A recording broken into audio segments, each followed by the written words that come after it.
Hi everybody, my name is Brian Johnson and welcome to Freedom to be Free right here in Urban Legend in Hamilton, New Jersey. And our guest today, my very good friend, Dr. Theresa McReynolds, will be joining us with a conversation about just good stuff, about life, moving us forward, the community, and all about her life and how certain things have taught her and impacted her that might help us all. I consider Theresa an elder in the community and a wonderful spirit she's given me one gem out of so many that stays with me also. And this particular one is, I follow the joy. How did you arrive at that? Oh my gosh, it's been a long journey to get to that place, you know. I just started a person not in joy. And I've studied with so many teachers, taken so many workshops, read so many books. One of the things I got when I was really young was that if you don't like your life, you change it. All right. And I remember thinking, okay, but I don't know how to do that. See. So then I started looking for teachers who would teach me the game. This life is a game. I see. And it's learning how to play it. That's really important. Wow. And so on my journey, I found so many amazing teachers. And I remember I had this one woman, and we would go to the movies, and she would laugh out loud. And I would be so embarrassed. I'd be like hiding in the corner. I can't believe she's laughing out loud at the movie things. And now I can laugh out loud in the movie. Beautiful. You know, Yes, so ma'am. it's been a journey. So do you find it's funny? There seems to be a large point in that, because what I hear in that is restrictions, internal restrictions. You speak of not being able to just laugh out loud. And isn't it funny? I always say this to my close friends. It's so easy to look miserable, and everybody understands that.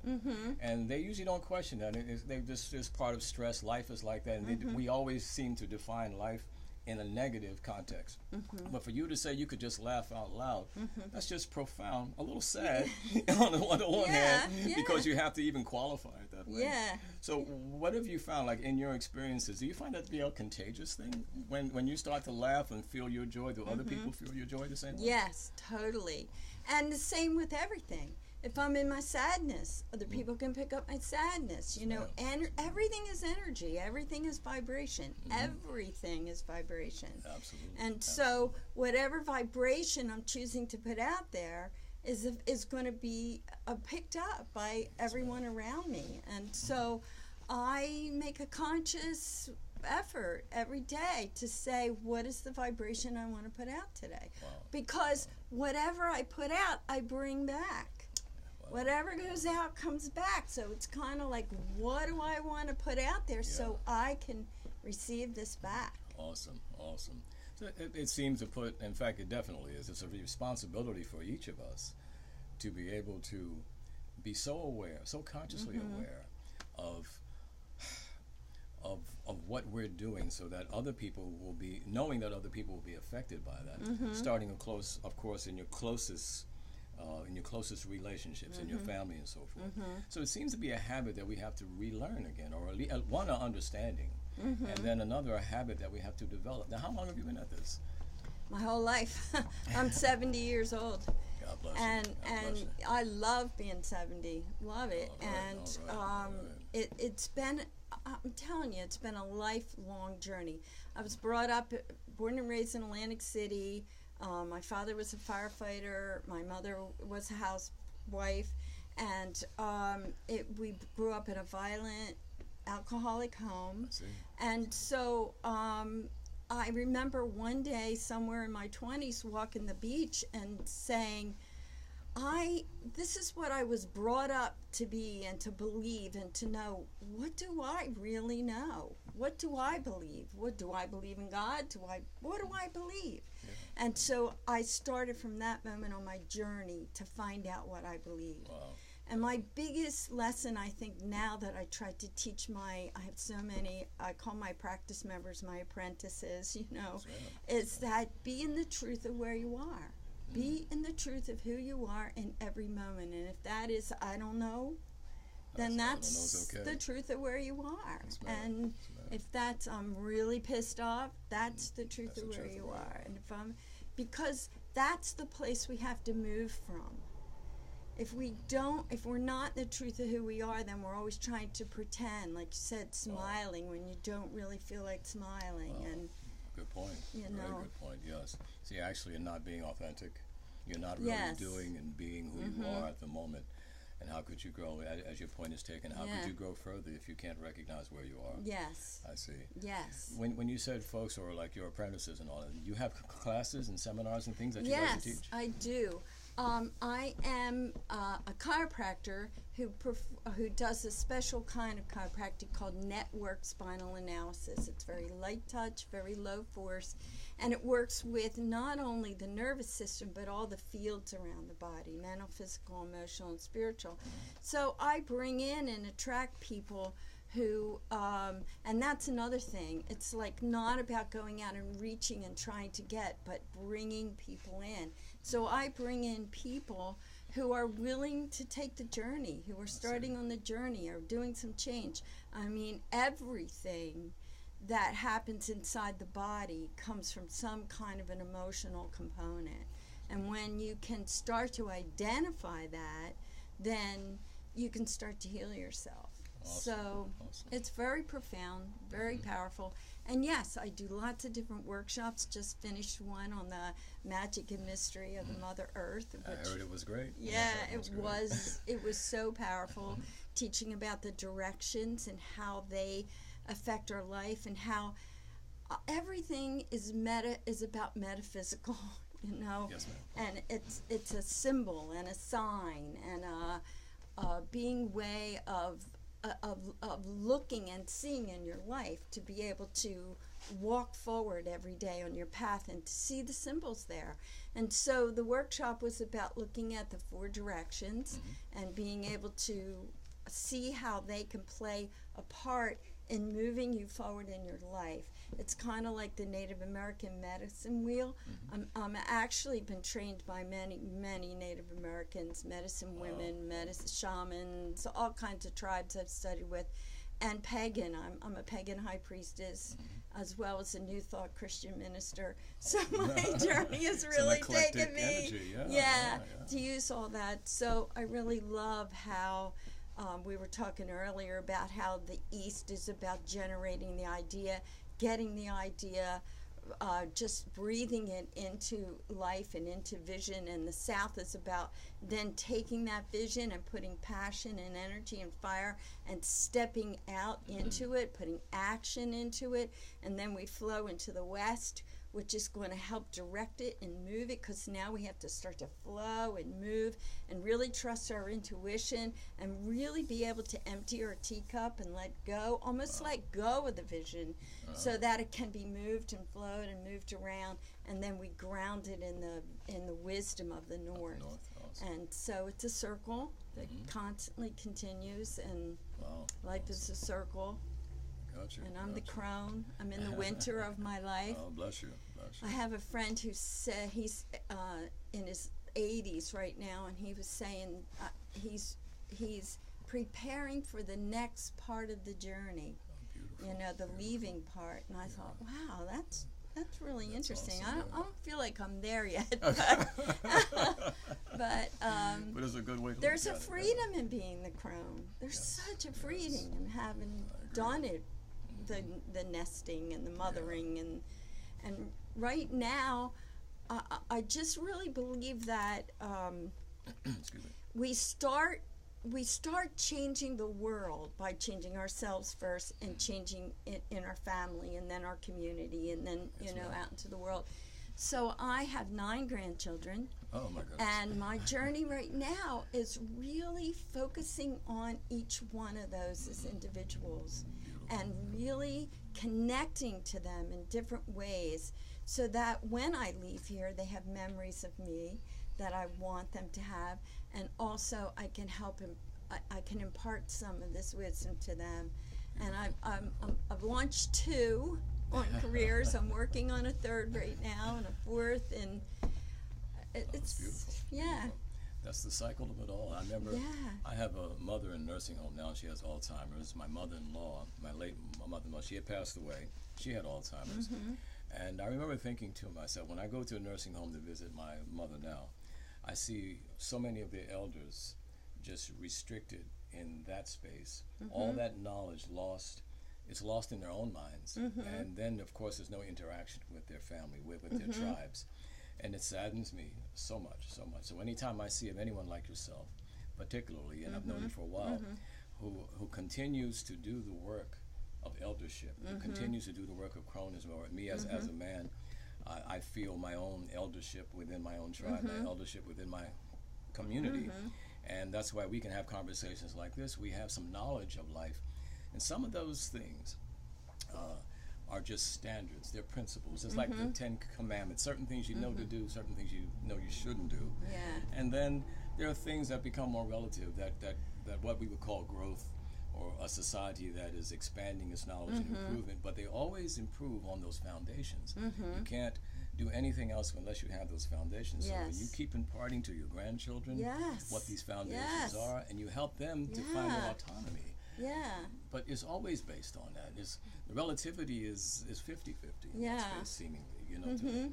So it's always refreshing to feel that, to see that. I don't see that as often as usually the separation in the families. I don't know, maybe that's a design. I always feel that way.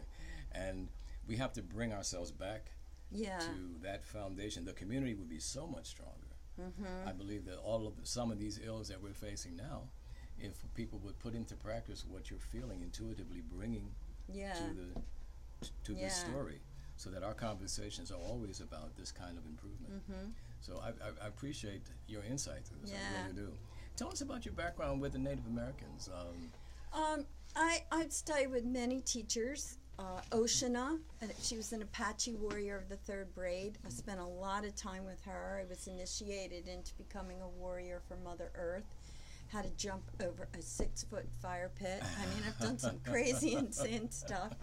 And so many people, I don't, Twyla, I can't even remember a lot of their names anymore, but because one day, one of the things when you study with Native Americans, or you live with Native American, when they do ritual, the tribes that I studied with and lived with had, when they did a sacred fire, at the end of a ritual, you don't put the fire out. You have to sit and just wait for it to go out on its own. And so they asked for people to volunteer and be fire keepers. So I always volunteered for that job because it was neat. You'd sit around with other people late at night, you know, and talk, and as you're stirring the fire, and you know, and all of that. And one time I was sitting around with a group of people, and I was sitting there, and all of a sudden I got this thing inside of me that said, what am I doing here? I am not a Native American, and I don't want to be a wannabe. And what am I doing here? So I felt a separation. So when I left there, I thought, what is this about? And because I believe everything happens for me, not to me, I knew that this was something about, it was time to enter on a different path and go into another classroom. My friend says this earth is a school for the gods, and that we go into different classrooms. So I thought, what is it that I loved about being there? And I realized it was the love of the earth that I loved.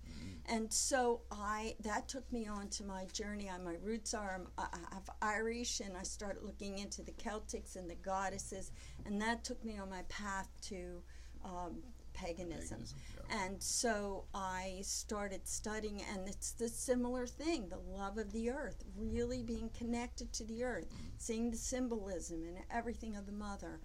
And so I started on that path and that journey, and really got involved in that and got initiated as a high priestess, and I had a whole community in California that I led rituals and all the high holidays. And when I came back here to take care of my elders from California.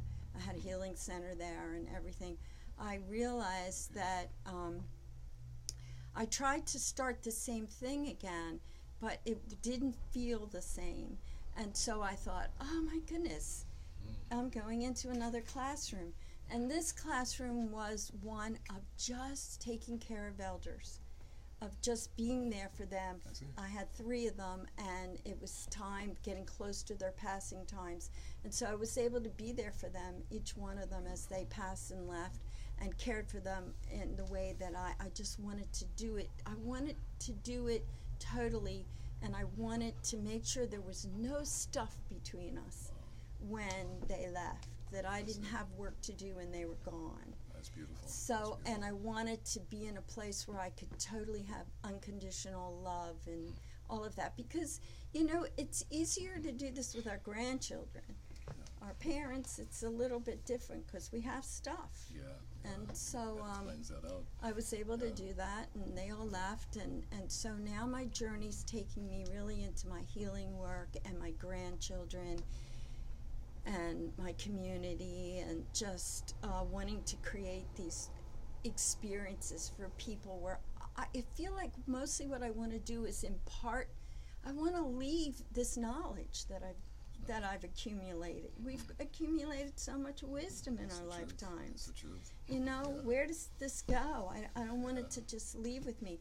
And my children can't always hear it from me. Not from you.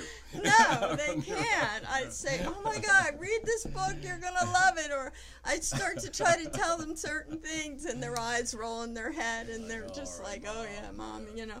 And I think that because mostly they're in survival mode, which we lived in for our lives too. Yes, and so they really can't be in this other place, you know. They're having money problems, and I'm saying, just think positive. They're like, come on, Mom. It takes a little more than that, doesn't it? You know? But if that's I the can, seed of it. That's the seed of it, because it changes the dynamics of abundance from the inside out. Yes, you know, that's the game. Once we learn the game, once we learn the rules of the game, and you know, the Bible teaches us that, the Quran teaches us that, the Kabbalah teaches us that. All these spiritual books teach us the game. You know, Jesus taught us the game. All of these wonderful people. Well said. You know, seek ye first the kingdom of God, and then you're told that is inside of you. So therefore, there's an alignment. There's something you're supposed to do to take you there. Yes. And those things it's like a magnet after a while. Everybody's, you know, heard the secret, read the secret, but there's an attitude of intent, an attitude that's just totally different. I am, you know, I hate to do the cliches too much, but the glass has to be half full at least. You know what I mean? Everything has to be on the positive side of your consciousness in order for things to evolve the way your consciousness is calling them. And if you don't feel it that way, it's always the responsibility is always ours. And you said that earlier too, responsibility is always and ours. we're always being directed. I really believe the way that I work with the body, my teacher Osho and I used to say, we came to do this earth walk in a body, and we spend most of our time trying to figure out how to get out of it. We drug it, we sex it, we drink it, we run it, we yoga it, you know, whatever it is that tries to get us. And the whole truth is, it's a powerful tool that carries our soul around this earth journey, and it tells us when we're not on our soul's path. So you get knee pain, hip pain, you know, gallbladder pain, heart pain, pain. It's all the body trying to say you're not on your soul's path. You're not on your soul's path. And so most people say, but I have to stay this way because I can't afford to quit this job. I've got a family I have to support. I can't leave this relationship. We have all these stories we tell ourselves about how we have to stay where we are, and so then the pain gets louder, the voice gets louder and louder and louder and louder and louder, you know, until either we hear it, we try to drug it away, we try to, you know, cut it out with surgery, we do all this stuff. But the truth is, if we just got quiet and listened to the voice and started to open to the possibility that there's a knowing that we don't even have, that there's another way, like just another way. Like, I don't know what it is. All I know is body's telling me at this point that I need to move, but I don't know where to go, and I don't know how. I feel like my story is I can't leave this job. So let me surrender this to you. I always say, surrender to the Christ within. Surrender to the Christ within. You know, let me just surrender it and I'm going to follow right now. You show me where you want me to go. Where do you want me to be different? And it's always better. Amen. You know, but really we resist it, and resistance causes sickness and disease, and you know, and resentment, and all those things. They just eat away at us. So true. Wow. Well, no, I can go on and on and on. on. That is cash of wealth. Thank you so much. That's powerful. I like to say too, when you mentioned sitting with your elders, I wanted to say to everyone listening that Theresa came and sat with my late wife before she passed on several occasions, and the blessing in my home was tremendous, Theresa. So much light, so much love, so much caring, so much sense of community. And whenever she showed up, it just vibrated so much more better. The energy was so much happier. The energy was healing in and of itself. So thank you so much for doing that. She does have the gift, and she has to use it. I do. She's doing a wonderful job, I like to say. I think we may be just about out of time, but I wanted to ask, is there anything you'd like to share further before we sign off? Oh gosh, I always hate those kinds of questions. It's like, and I know the list is long because really she's just getting started. We have to have you come back. The thing is, remember, everything happens for us, not to us. And so when we can get in the knowing of that and trust that, then even when it looks horrible, even when it looks like, how can this possibly be for me? You start to surrender to the trust of that and be open to the curiosity and the wonder of what's going to happen next. Beautiful, beautiful. Wonder-filled. Wonder. That's from Dr. Theresa McReynolds right here. We're in South Jersey, in Hamilton, New Jersey at Urban Legend. And I also have to share, we have a drum circle that's coming up, and if I don't say this, my producer is going to have a fit. So our drum circle is coming up this Saturday, September 16th at Historic Smithville. We have it twice a year. This is our fall drum circle that in which we celebrate peace. It's an International Day of Peace is around that time, so we like to join in with that. And so it'll be a wonderful day, free for the whole family between 10 and 5. Come on out and join us. You can contact Urban Legend, and we'll be glad to give you any directions, anything else you need, or contact Historic Smithville also. And they're wonderful drum circles, just transforming. Thank you, thank you. It's because of the energy of all the folks who join us. It is a remarkable experience, no doubt. I can't even play it down. It is. That collective of energy that comes with us. Teresa's usually there with her drum, and we just have a wonderful time. We have a wonderful time. So hopefully you'll be able to make it this coming Saturday. The rain date's the following day. And the last two things I'm supposed to say before we say goodbye. Can I just say that people can find me on Facebook under Transformational Wellness Center. I also have a webpage, transformationalwellnesscenter.com. So I just wanted to say that. Thank you. Well, I was supposed to say that too. I lose track. I'm green at this, folks, but I'm getting better as we go along. Dave keeps me in check. There's Dave Griffin's here with us, and with Doc and myself. We'd like to say thank you, like and subscribe, and please follow Theresa. She has great information, great workshops, great things that will help and edify your soul, your mind, your heart, and your body. You just want to be in her presence and get some of that knowledge for yourself. And of course, share it when you get it. So without further ado, like and subscribe. God bless you. Peace be you. Be love. Blessed be.